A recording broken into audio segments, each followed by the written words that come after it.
This is Chimhamha. It's Thursday, the 13th of March. It's 8:45 in the morning, 2025. Guys, ndakakudzai.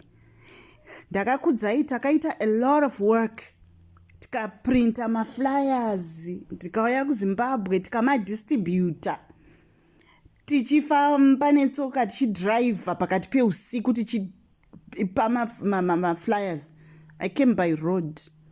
Kwese kuna namwenezu kuti akasiya flyers tichimira, kuna Runde uko tichimira, kuna Ngundu uko kwese, kuna Nachibuko kusukira tisvike pabhuka takasiya flyers kuhobho chiti no to 2030 muunzwa pawimpi kwese kuya kusaidi kwekumorning side vanozwa masvingo mamucheke mose masvingo yose kuna Narodini everywhere nokuti ndimo makatangwa 2030 mukunzwa. Right. Ndakakudzai inini ndikati I can't remember the date but audios angu ese ndinoisa date netime negore nekuti rimwe remazuva vana vedu vachamateerera audios. Ndakaita munhu wekutanga tanga kutaura vachiwenga kuti imi tatambura isusu semadzimai, munhu wamakaunza uyu tatambura, toita sei? Bvisai munhu wenye, munhu anga akazvitizira akazviendera kuSouth Africa mukanomutora kuti dzoka, nhasi taakuchema. Audio yakatrenda kaita over 1 million views. Hazvisi zvekuti fake kana kuti chii. Tikagobatana madzimai tikatanga kuita magroups ekudzidzisana politics. Mukunzwa WhatsApp groups tichidinganikira mavetera akati kwai toda kubhadharisa maadmin vanenge vachita takatanga kudhara, munonzwa kudhara vana nyoka yemabhunu vakanyarira kuti shut up vasina zvavaitaura. Nhasi ndinoda kutaura inini, mukunzwa tikatenderera vana vese tichivaencourage kunana politics kuti hatisi kuda 2030, hatidi monarchy. Munozviziva mese mime ndichivhura maTwitter spaces tichitaura, ndichiuya kumaYouTube you guys know that. Ndikakuudzai ndikati the only solution is for us kuti tipinde mumastreet nokuti ndo language inonzwisika ndikataura ndikati hakuchina chinhu chonzi ZANU-PF. Vakachibata kuti it's now a cartel. Ndakakutaurira iwani, it's a cartel. Aitombodi zvekutombonzi kudini itakufana kutoibvisa cartel iyoyo. Ndokubva tatoti ko mawovheti makaendera chiko kuhondo. Ndakaita audio zviripo zvese izvozvi. Ndopakazobuda vanageza wabva vanzi vabva vataura zvavakataura. Ndobva zvanzi vakaita mapress conferences, if I'm not mistaken, anenge 3. Ndobva yechi3 yacho zvikati kwai tava pa 10 days. Ndikaita audio ndikati 10 days to do what? 10 days dzokuita sei kuti vaplani nekubuda nekutiza nekuluta nekuita sei? Kubva ipapo takabva tanyararidzwa isisu madzimai nemunhu anonzi Father Zimbabwe. Mhena kuti akabva kupanoti nyoka yemabhunu.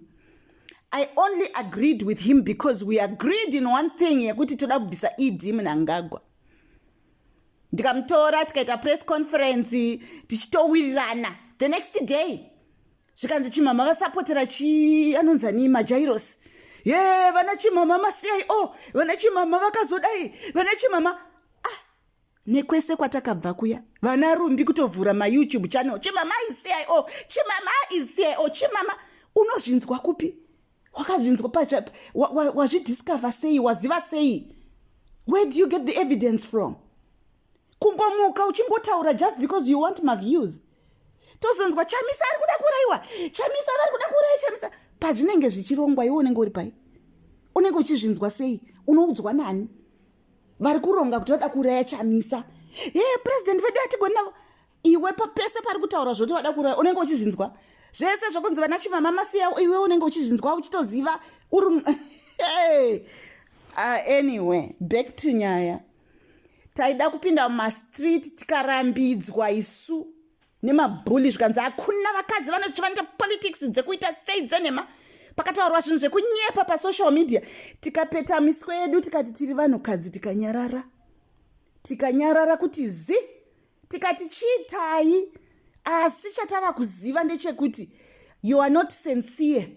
nokuti threats akatanga kuuya akuvauraya Chimhamha yavo. Foni yangu ikadistributa everywhere, pamafacebook, pamawhatsapp group. Chimhamha vakazodai Chimhamha inini I want the same thing yekuti nyika inake. Ndazoshata manje nekuti iwewe hausi kundida. Anyway, takabva tanyarara tatarisa nditi zvese zvekuti vanhu vanga vachitorerwa zvinhu vachibviswa pamusika kuna namarondera ako takazvitaura kudhara. Madzimai ekumarondera vakati taneta isu takuda kupinda mustreet. Zvikanzi masiyai vana Chimhamha masiyai hakuna munhu anopinda mustreet munopindwa 31 March.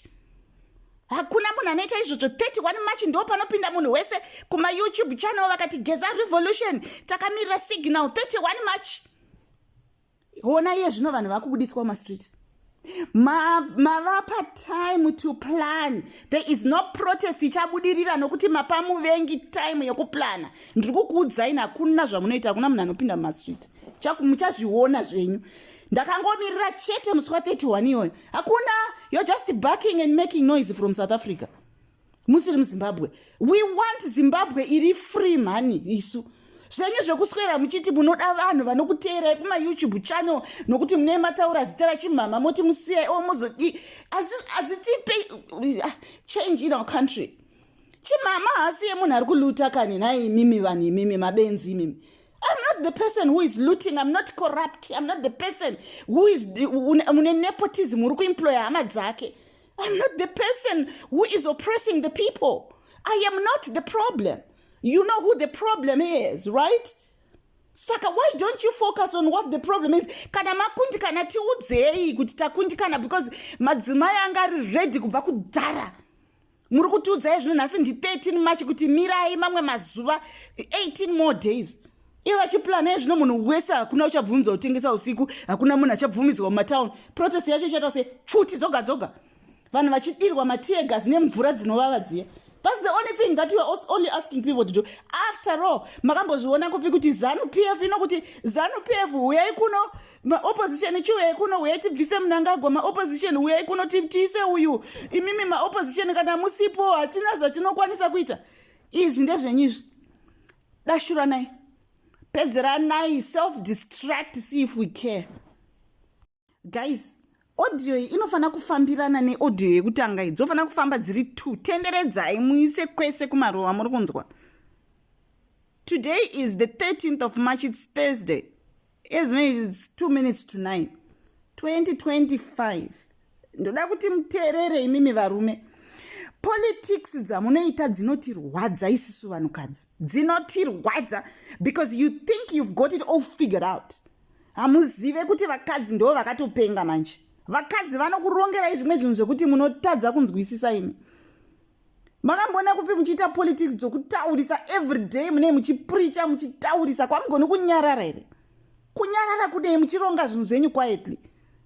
Everyday tozodai taneta nema pama YouTube. Mwananga gwari kuzotiza aenda kuDubai. Mukadzi wake atotiza ataenda kuAustralia. Yowekani vazoba vabatwa vazvara vari kuona kuti muchingoti nyepera mani imi kubvarini kuti aneta nema dzenyimi.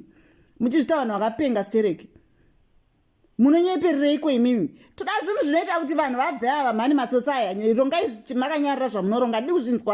Hadi kunzwa zvinhu zvenyu zvamuri kuronga. We just need action, not too much wawa bollocks. Toda action isisu manzwa. Taneta nepolitics dzevarume isusu kubva nguva yaSmith. Ian Smith kwauya Robert Mugabe kwauya ED Mnangagwa. Ezvo moto dzati gore regodo guru chiko chamuri kutigadzirira munyika imimi vamunozviti makapenga stereki imimi. We want action, that's all. Haikona kuswera muchizvirova madundundu muchititira noise. I just can't wait musi uchazonyararwa izvo. Ende kana muchitaura kuti chamisa akazodai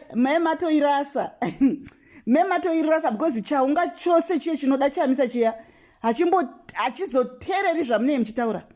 The minute yamunongonyomba chamisa, you don't know. Hakuna kana munhu one anozokuteererai. Nyangwa mukataura zvamunenge muchitaura muchirevera vanhu, the people know the truth because kwese kwatinenge tichifamba tose. We can never, no one can ever be Chimhamha. I want to tell you, I am who I am. designed the way I am by my God. No one can ever copy me. That's why tine mafingerprints akasiyana-siyana. Umwe nemumwe unenge ane strength yake yezvinhu zvake zvaanenge achiita, saka handigoni kuzama kukopa umwe munhu. I am who I am, and I do what I do in my very best. It's true. It's true. I'm not making this up. Zvandinoita zvakato ndizvo andinongoita izvozvo. You know, guys, understand me. I want the best for Zimbabwe. Handidi corruption yapfugamisa nyika. Hamuna mushonga mahospitals. Vanhu vari kuti vakaita accident ndine hama yangu yakafa ini paweekend papa. Kungomiswa izvo zvemapurisa zvokuti vanoda mari from nowhere, kungohwandira vanhu musango kudayo, kwakutomhanya kupinda muroad kudai. So pana kana sign yekuti pane road block, vanhu kwakubreka, kwakumira. Motikari yaiva kumashuro kwayakatadza kubreka, kauya ikarova motikari ikakunguruka, vanhu vakatofa on the spot. Inini I just want a Zimbabwe that takunyara kunyika dzevamwe vanhu. Toda kudzoka kumba. When I was in Masingo ndainyara. Pachikoro pandakadzidza, nothing has changed. Bridge randaidimbura netsoka rakatokukurwa nemhepo. Zvese zvakasiya zvakaiswa naIan Smith zvichingoriko. Kwanga kune great politicians, vana Zobwo, vana Mavhaire, vana ani vese uko. Hakuna kana chinhu chaunotomboti nai vedu vatitira chinhu chakanaka. Great Zimbabwe yakasoiswa kare namadzitateguru edu matomba achipo. This is just so crazy. This is crazy. Musatiudze zvinhu zvekunyepa, please. Musatiudze zvekuti gore regudo guru tinotongoona isusu VP vari kutongoseka vachitofamba vose isusu. Musativhare kumeso. Ava vanhu vachadashurana, vachabvisana vogava. It's coming, it's inevitable. Zviri kuuya, and zviri kuuya very soon. Vega army haina representative wokuti army chaiyo iri trained. Yoita representative wokuswera achinyaudza vanhu pasocial media. Hakuna zvakadaro. Besides, the army is there to protect the citizens of Zimbabwe. Vakasaina magwaro ekuti vati protect zvose nemapurisa. Asi kuti it's a cartel. Ine vanhu vanyuwani. Vese vakatungwaradzwa, vese vavatu vachipuwa $100, $200 akuchina. Saka vari mukati musystem ngavapedzerane, ngavadashurane vega. Vadashurane vachapedzana for sure, because already zvatotangika izvozvi. Pachaita makuva pasapa. Just watch and learn. Imimi ameno vanoda kuindawo kunopinda Mustreet kundodirwa mategas nokuindai. Ina handirambidzi munhu go. Asi ndinotoziva kutoti ukaona vanhu vanenge vachiti tinokuindisai kuKenani, achitaura achishedzera chokuisai kuKenani, nerweseri ndichitumirwa varume 13 vachindithreatena kundiuraya kuti ukabuda panze chete wakutukwisa nyere musoro.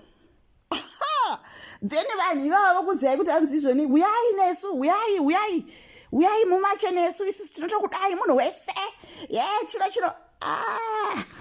Never. Ina handizibharanzini.